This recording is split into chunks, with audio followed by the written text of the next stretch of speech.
ಹೈಯಿಂದ ಅಂತಕ್ಕಂಥದ್ದು ಸಿದ್ದರಾಮಯ್ಯನವರಿಗೆ ಒಂದು ಶೀಲ್ಡ್ ಆಗಿದೆ, ಒಂದು ಗುರಾಣಿ ಆಗಿದೆ ನೋಡಿ. ಹೈಯಿಂದದಲ್ಲಿ 3 ಬರ್ತವೆ: ಅಲ್ಪಸಂಖ್ಯಾತರು, ಹಿಂದುಳಿದರು, ದಲಿತರು.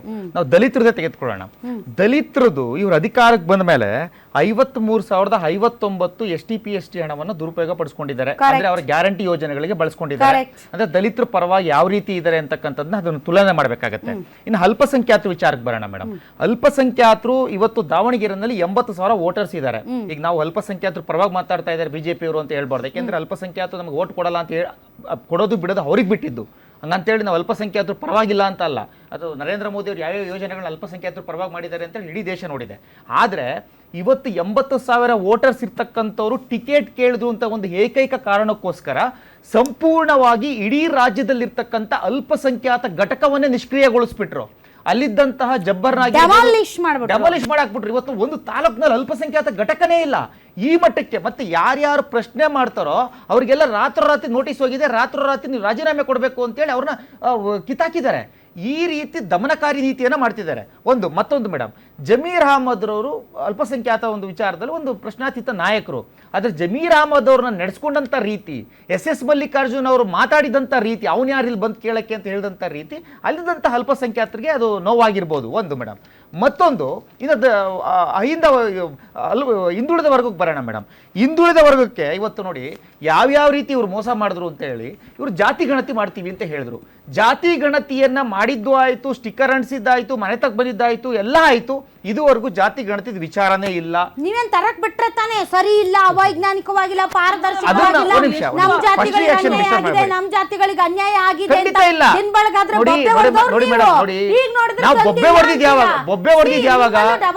ಬೊಬ್ಬೆ ಹೊಡೆದಿದ್ ಯಾವಾಗ? ನಿಮಿಷ ಪ್ಲೀಸ್. ನಿಮ್ಮಲ್ಲೂ double standard. ಬೊಬ್ಬೆ ಹೊಡೆದಿದ್ ಯಾವಾಗ? ಇವರು ಎಲ್ಲೂ ಸಹ ಜಾತಿ ಗಣತಿ ಮಾಡಿಲ್ಲ, ಯಾರ ಮನೆಗೂ ಹೋಗಿಲ್ಲ ಅಂತ ಅಂದಾಗ ಆದ್ಮೇಲೆ ಆಗಸ್ಟ್ ಅಂಡ್ ಸೆಪ್ಟೆಂಬರ್ ಅಲ್ಲಿ ಇವ್ರು ಮಾಡಿದ್ರಲ್ಲ, ಈಗ ಅದು ರಿಪೋರ್ಟ್ ಬರ್ಬೇಕಲ್ಲ. ಸುಮಾರು 600 ಕೋಟಿ ಖರ್ಚು ಮಾಡಿದ್ರಲ್ಲ, ಆ ಹಣ ಏನಾಯ್ತು? ಆ ಹಣಕ್ಕೊಂದು ನ್ಯಾಯ ಬೇಕಲ್ವಾ? ಜಾತಿ ಗಣತಿನೇ ಬೇಡ ಅಂತೀರಲ್ಲ. ಖಂಡಿತ ಇಲ್ಲ, ಯಾರು ಬೇಡ ಅಂತ ಹೇಳಿಲ್ಲ. ನಾವು ಕೇಳ್ತಾ ಇರ್ತಕ್ಕಂಥದ್ದು ಡೇಟಾ ಕರೆಕ್ಟ್ ಆಗಿರ್ಲಿ, ನೀವು ಕೊಡ್ತಾ ಇರ್ತಕ್ಕಂಥದ್ದು ಪಾರದರ್ಶಕವಾಗಿರ್ಲಿ ಅಂತ ನಾವು ಕೇಳ್ತಾ ಇರ್ತಕ್ಕಂಥದ್ದು. ಇನ್ನೊಂದು ಮೇಡಮ್, 11 ನಿಗಮ ಮಂಡಳಿಗಳಿದೆ ಬ್ಯಾಕ್ವರ್ಡ್ ಕ್ಲಾಸ್ಗೆ ಸಂಬಂಧಪಟ್ಟಂತೆ. ಬಿಜೆಪಿ ಸರ್ಕಾರ ಇದ್ದಾಗ 576 ಕೋಟಿ ಹಣವನ್ನು ಬಿಡುಗಡೆ ಮಾಡಿತ್ತು. ಕಾಂಗ್ರೆಸ್ ಕೇವಲ 170 ಕೋಟಿ ಬಿಡುಗಡೆ ಮಾಡಿದೆ, ಇನ್ನೂ ಸಹ ರೀಚ್ ಆಗಿಲ್ಲ. ಇವ್ರ ಹೆಂಗ್ ಹಿಂದುಳಿದ ಪರವಾಗಿದ್ದಾರೆ ಅಂತ ಅರ್ಥ ಮಾಡ್ಕೋಬೇಕಾಗುತ್ತೆ. ಗ್ಯಾರಂಟಿ ಕೊಡ್ತಿದೀವಲ್ಲ, ಅದೆಲ್ಲರಿಗೂ ಹೋಗುತ್ತೆ.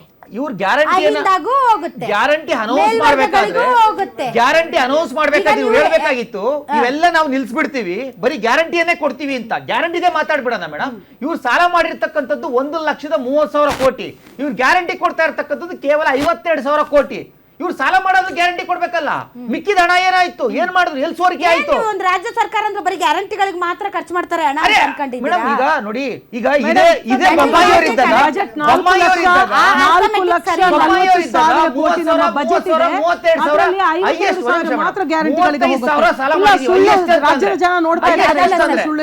ಆದ್ರೆ ಸಾಲಗಳ ವಿಚಾರದಲ್ಲಿ ಸಾಲ ಮಾಡದೇ ಇರುವಂತ ಬೊಮ್ಮಾಯಿ ಸರ್ಕಾರನೂ ಇರಲಿಲ್ಲ, ಯಡಿಯೂರಪ್ಪ ಸರ್ಕಾರನೂ ಇರಲಿಲ್ಲ, ಮೋದಿ ಸರ್ಕಾರನೂ ಇಲ್ಲ.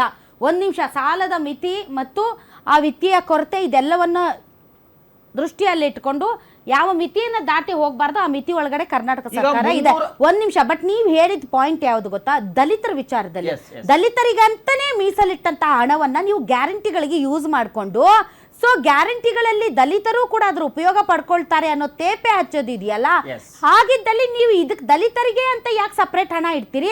ಒಂದೇ ಸರಿ ಬಜೆಟ್ ಅಲ್ಲೇ ಇಟ್ಬಿಡಿ, ಎಲ್ಲರಿಗೂ ಸಿಗುತ್ತೆ ಅಂತ. ಸೊ ದಲಿತರಿಗೆ ಅಂತ ಸಪರೇಟ್ ಆಗಿ ಹಣ ಇಟ್ಟು, ಅವರ ಕಲ್ಯಾಣಕ್ಕಾಗಿ, ಅವರ ಶ್ರೇಯೋಭಿವೃದ್ಧಿಗಾಗಿ ಅವರಿಗಂತಾನೆ ಇಟ್ಟು, ವೆರಿ ಪರ್ಟಿಕ್ಯುಲರ್ ಆಗಿ ನೀವು ಅವರಿಗೆ ಅಂತ ಇಟ್ಟಂತಹ ಹಣವನ್ನ ನೀವು ಗ್ಯಾರಂಟಿಗಳಿಗೆ ಬಳಸ್ಕೊಂಡು ಅವ್ರಿಗೆ ಅನ್ಯಾಯ ಮಾಡಿದ್ರಿ ಅನ್ನೋದು it's a very very very valid point. ಆ ಹಣ ಯಾರಿಗೆ ಹೋಗ್ಬೇಕಾಯ್ತು ಮೇಡಮ್? ಯಾರೋ ಒಬ್ಬ ದಲಿತ ಒಬ್ಬ ಮಗುಗೆ ಸ್ಕಾಲರ್‌ಶಿಪ್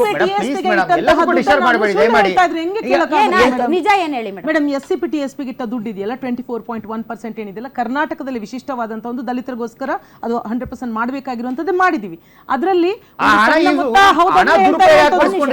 ಮೇಡಮ್ ಸಣ್ಣ ಒಂದು ಪರ್ಸೆಂಟೇಜ್ ಗ್ಯಾರಂಟಿ ಯೋಜನೆಗೆ ಬಳಕೆ ಆಗಿರೋದು ಹೌದು, ಇಲ್ಲ ಅಂತ ಹೇಳ್ತಾ ಇಲ್ಲ.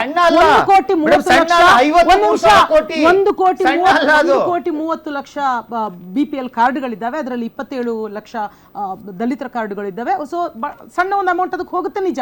ಆದ್ರೆ ಇದೇ ಬಿಜೆಪಿ ನನಗೆ ಬಿಜೆಪಿ ಅದೆಲ್ಲ ಬೇಡ ಮೇಡಮ್. ಅಲ್ಲ, ನೀವು ಒಪ್ಕೊಂಡ್ಮೇಲೆ ಮುಗೀತು, ನೀವು ಒಪ್ಕೊಂಡ್ಮೇಲೆ ಮುಗೀತು. ಅಲ್ಲ, ನೀವು ಒಪ್ಕೊಂಡ್ಮೇಲೆ ಮುಗೀತು ಮೇಡಮ್.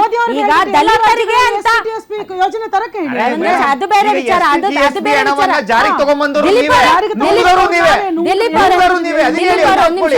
ನೀವು ಅಲ್ಲ ಮೇಡಮ್, ಪ್ರತ್ಯೇಕವಾಗಿ ನೀವು ನಿಮ್ ಬೆನ್ ತಟ್ಕೊಳ್ತೀರ. ಶಬಾಸ್ ನಾವು ನೋಡಿ ಮೋದಿ ಅವರೇ ಮಾಡಿಲ್ಲ, ಬೇರೆ ಯಾವ ರಾಜ್ಯದಲ್ಲೂ ಮಾಡಿಲ್ಲ, ನಾವೇ ಮಾತ್ರ ಮಾಡಿರೋದು. ಈ ಹಣವನ್ನ ಕೇವಲ ದಲಿತರಿಗಂತಾನೆ ಮೀಸಲಿಟ್ಟಂತಹ ಹಣ ಇದು. ಯಾಕೆಂದ್ರೆ ದಲಿತರ ಶ್ರೇಯೋಭಿವೃದ್ಧಿಗಾಗಿ, ಅವರ ಸರ್ವಾಂಗೀಣ ಸರ್ವತೋಮುಖ ಬೆಳವಣಿಗೆಗಾಗಿ ಅಂತ ಇಟ್ಟ ಹಣವನ್ನ ಗ್ಯಾರಂಟಿಗೆ ಯೂಸ್ ಮಾಡಿ, ಗ್ಯಾರಂಟಿಗಳು ದಲಿತರಿಗೂ ಕೂಡ ಅನ್ವಯ ಆಗೋದ್ರಿಂದ ಅದರಲ್ಲಿ ತಪ್ಪೇನೂ ಇಲ್ಲ ಅಂತ ಹೇಳೋದಿದೆಯಲ್ಲ, ಇದು ವಾದ ಸರಿ ಇಲ್ಲ.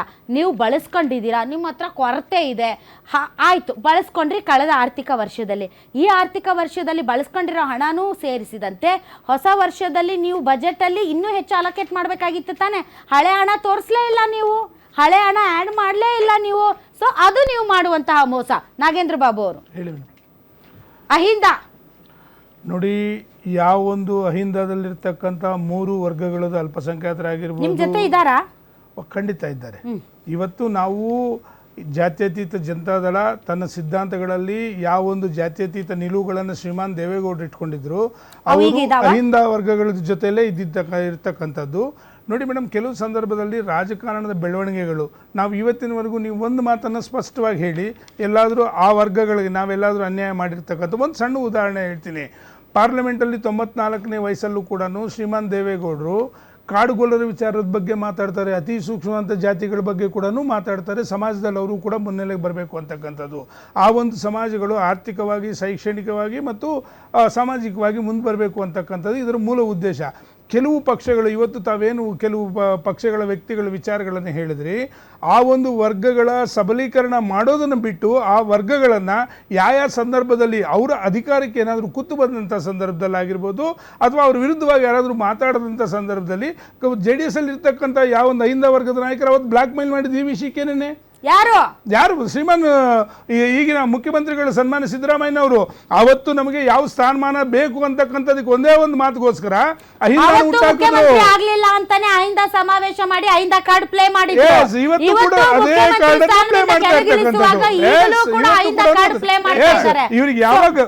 ಇವ್ರಿಗೆ ಯಾವತ್ತು ಗಮನಕ್ಕೆ ಬರುತ್ತೆ ಅಂತಂದ್ರೆ ಅವರ ಒಂದು ಅಧಿಕಾರ ಕುರ್ಚಿ ಅಲ್ಲಾಡಿದಾಗ ಅವ್ರಿಗೆ ಈ ಒಂದು ಅಹಿಂದ ವರ್ಗಗಳು ಸಿಗದಾಗ, ಕುರ್ಚಿ ಅಲುಗಾಡಿದಾಗ ಅಹಿಂದ ನೆನಪು ಬರುತ್ತೆ ಸಿದ್ದರಾಮಯ್ಯನವ್ರಿಗೆ.